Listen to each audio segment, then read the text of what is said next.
welcome back to the weekly market breakdown. We break down this week's market while keeping it simple as possible for you, the people. Now, this week was a jam-packed week in the market. I got a lot of things to talk about. So first, going into it, we're going to go over the big news from Deepseek. And Deepseek is a new chat box that took over the news and it affected the market in a huge way. And then after that, we had earnings from some of the biggest companies in the United States. Report cards had to say. And finally, we're going to go over huge news we got from Donald Trump on Friday that the USA is going to impose tariffs. First, let's start off with the biggest news of the market, and that is Deepseek. So Deepseek is the new AI chat box that came out of China, and it took the market by storm. The reason being is because China's new chat box was made and it was stronger than ChatGPT and Grok. But the kicker with that is it only cost investors $5 million to make. So last week I let you guys know of new regulation, the United States was going to spend $500 billion towards AI advancement. So with this China chat box, they made something better than what we have for only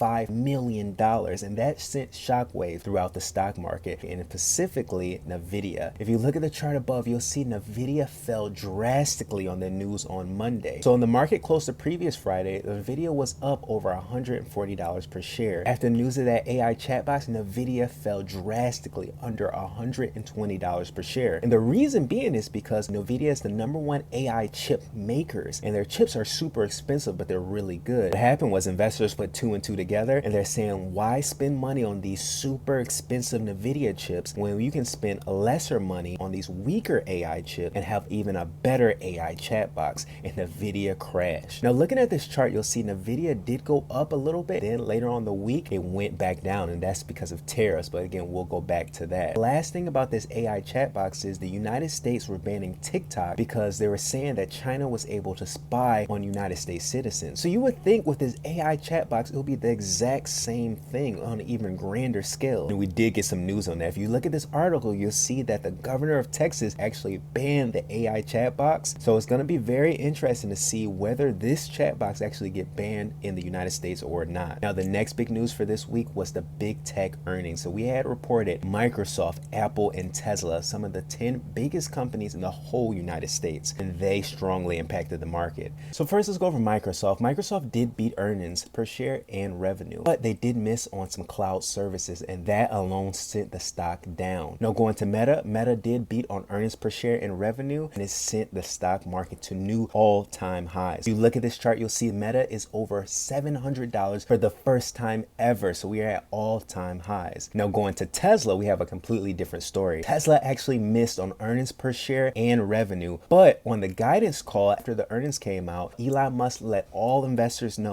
that Tesla's going to have a huge year on 2025, and just on that alone, the stock of Tesla had shot up that day. Now, it did come back down, but it's very interesting just how a CEO said his company was just going to do good, and then the stock market went up. Now, finally, we have Apple. Apple reported earnings, and they did beat on earnings per share and revenue, but one major thing was Apple said that their iPhone sales has been going down. It's very interesting because honestly, the iPhone has less innovation year over year over year, and you guys know this best. When is the last time you actually updated your iPhone or thought, I need to get this new iPhone, or said, wow, I see these new features, new iPhone, I have to get it? What's honestly been happening is they've just been having a better camera. So Friday, Donald Trump did announce that the United States is going to put tariffs on Mexico and Canada for 25% and for China for 10%. So that's so important because what that means is now when those countries do business with the United States company, it's an extra tax on top of normal. Just that news alone spooked the stock market out and caused a huge sell-off on Friday. If you look at the chart above for the weekly S&P 500, you'll see again, at the beginning of the week, the stock market shot down for that Deepseek news. Then after that on Wednesday, we did have that Fed meeting. That was a non-event. And then overall, we had positive earnings that boosted the market up. But you'll see on Friday, after Donald Trump made that announcement, the stock market sold off. So looking at the overall S&P 500, we're still topping in about that $6,100 range. So this week, we're going to see, is it going to continue to sell off or we're going to hit a new all-time high? Quickly going over cryptocurrency, if you look at the chart for Bitcoin, you'll see that Bitcoin did not move too much this week. It did start sell off a little bit at the end of the week, just like all assets with that tariff news from Donald Trump. Ethereum is looking the exact same way. It's a little bit weaker than Bitcoin, but it's still following the rest of the market. Now, next week, we have more huge earnings with Amazon and Google. So again, we'll see if that's going to shock the market to push up or push down. But again, again, this is the weekly market recap. Hopefully you guys learned something. I'll see you next week. Peace.